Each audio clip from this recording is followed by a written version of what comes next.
We have to wait until the animal kingdom has raised the evolution of the body material high enough so our cycles can start. Okay.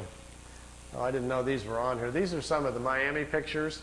Some of the ones that I didn't put on the tape, because I'll kind of go through them here. Here's the kid in Miami. His name is Manny Escondon is his real name. He's taking notes. Here these discs came in. His girlfriend took the pictures. These are flat-bottom discs. They're made on Earth. They're called Vril discs, V-R-I-L. They're manufactured down in Brazil. They also have a factory down in New Schwabenland in Antarctica.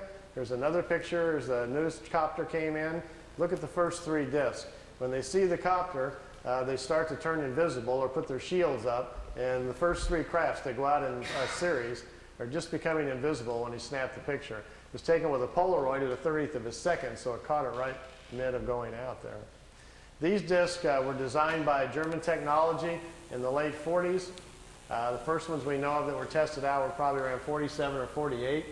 They're called Vril levitation devices. As you can see, they actually fly quite well. Notice the nice V formation. Being typical earthbound Air Force pilots, they're still flying in formation. We understand this technology a little bit because intelligence has shot down some of their ships, learned how they're doing it. And when you hear rumors about how the Americans are building flying discs, what we're doing is playing catch-up to the German technology that's been around since the 40s. Their technology has accelerated tremendously. They make two different types of levitation devices. That's what we're doing out at Area 51. We manufacture the devices in San Diego. They're put together by General Electric. We test them at Area 51. Here's the German disc parked down on the ground at a facility down in Brazil. Here's four guys standing next to it down there. There's a whole row of them. You couldn't count how many were down there. He had his Polaroid with him and grabbed a few short shots here. Over here's two guys here on a craft coming in. You can see the two guys standing here. And down here at the bottom, which I know isn't clear, is one of these old bell-shaped crafts. Many of you are probably not familiar, but there was a fellow named George Adamski back in 1962 who claimed to be having contacts with people from Venus. This was the craft he was taking pictures of. George's contacts were real, but he wasn't having contacts with anybody from Venus. The blonde-haired ladies that were inside the craft were actually from Brazil. That's where the crafts were flying out of. They've been making them down there since about 1947. They find it very convenient if they make contact or land somewhere to tell people they're extraterrestrials, and we're very open to it. If they tell them, hi, we're part of a German intelligence group from Brazil, people would freak out. I got my camcorder and I've got my micro lens on here getting as close as I can to this picture. It's a very, very small Polaroid picture that's about that big, and it got wet in the rain. He left it in the windowsill, so I've ironed it and put it on paper so we didn't lose it. And I'm copying it with my macro. Here's the whole picture. Over here is one of the old bell-shaped discs. Here's one in the air. Notice the platforms they're sitting on. Here's a guy standing here. There's a guy over here just coming out of this disc. I'm trying to get real close to the bottom of it here so we can see what they're like. This is an area, if you look on a map, I've got a little videotape over there if you're interested in learning more about this information called Space Cities. I've narrowed it down to about within a 200-mile range where this facility is at and what they're doing down there. Here's the guy standing there. The discs sit down on the platforms. Remember earlier I was telling you about how the condensers charge out the bottom to have to charge the field up? If you get too close to the Earth, the charge dissipates because it's grounded. These metal platforms, they sit them down on the platforms, then they can keep the ship charged up. And if they need to take back off right away, they can. They don't have to wait for the ship to charge back up. The platforms charge them up for them, so they can lift right back off. If they would set it down without the platform on the tripod legs, they got to go through the process again of charging the capacitors up, which takes 3 to 4 minutes. So if they're in a hurry to get away, they're in big trouble. These old bell-shaped discs actually have 3 Mercedes-Benz truck engines in them driving the magnetic field. This was their first design that they made. This was the first ones that the Germans built. These craft here were under consideration, and they were working on them in the end of World War II.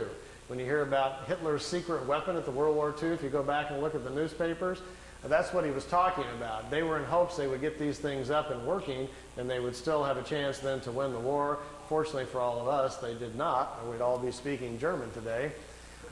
Interesting side effect, too, once they finally did get them up and working, they made lousy war weapons because the field around them prevents you from dropping bombs or anything out of them. It ignites the bombs. So it took them a while. They don't even have weapons on them for a while, and then they had to come up with other kinds of devices. This was the first pictures I saw from the kid in Florida of his German contacts, and to my knowledge, I still think they're his best and perhaps his only contacts.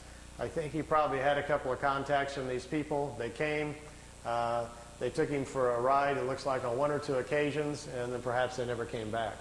So we found this situation on several people around the planet, so it's not an uncommon situation. And this is from ET technology, but it was before 47. It wasn't ET, nothing to do with ET. It wasn't. No, just good old German intelligence figured it out. I can tell you where they got it. It's kind of a long story, but basically it came from German people who had traveled to India to study the concept of the virile, the energy of the universe, and they were trying to figure out how to levitate their own bodies to move in time. And they came back and they explained it to people what they were doing in India, how they were trying to travel in time. And some German engineers tried to build a machine to travel in time, but when they turned the thing on and lifted up off the floor instead, they didn't time travel, but it floated. And they stumbled onto the idea of how to make what's called a virile levitation device. We think they did that probably the first time and sometime probably around 25 or 27. And then the concept laid around in private circles for a while and then became a potential thing during the war and then really didn't happen until after the war. These are Billy's pictures, some of his early movie footage. We got a car going down the highway over here, and the trees blowing in the foreground here, and here's the disc. They're trying to show him, you know, just allowing him to take some movie film of the craft.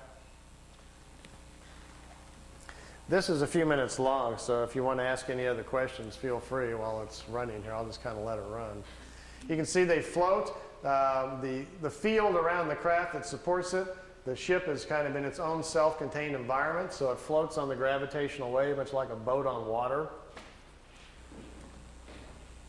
And when they blink out, what is the technology there? They really don't go anywhere. They figured out how to make them invisible to our eyesight by controlling the frequency of the field around the disk. It's just a trick. They set the field up to a certain frequency, it bends reflected light, we can't see it. You and I don't see direct light, we see reflected light. Sun bounces off of me, goes to your eyeball, and you see me. This is a demo right here, I think, where it blinks out. If I put a very strong magnet, for instance, between you and I, right here to interfere, you keep turning it up, eventually the magnet will attract the photons that make the light and bend them, and they'll go the other direction, and you couldn't see me, but they can see me over there. But you wouldn't be able to. So that's the basic theory we think they're doing. They've just figured out how to cloak themselves by bending light and causing our eyes not to see it, because they don't go anywhere. They were clear to Billy that the craft is still there. If you're inside the ship, you can still look outside and see everybody else, but they can't see you.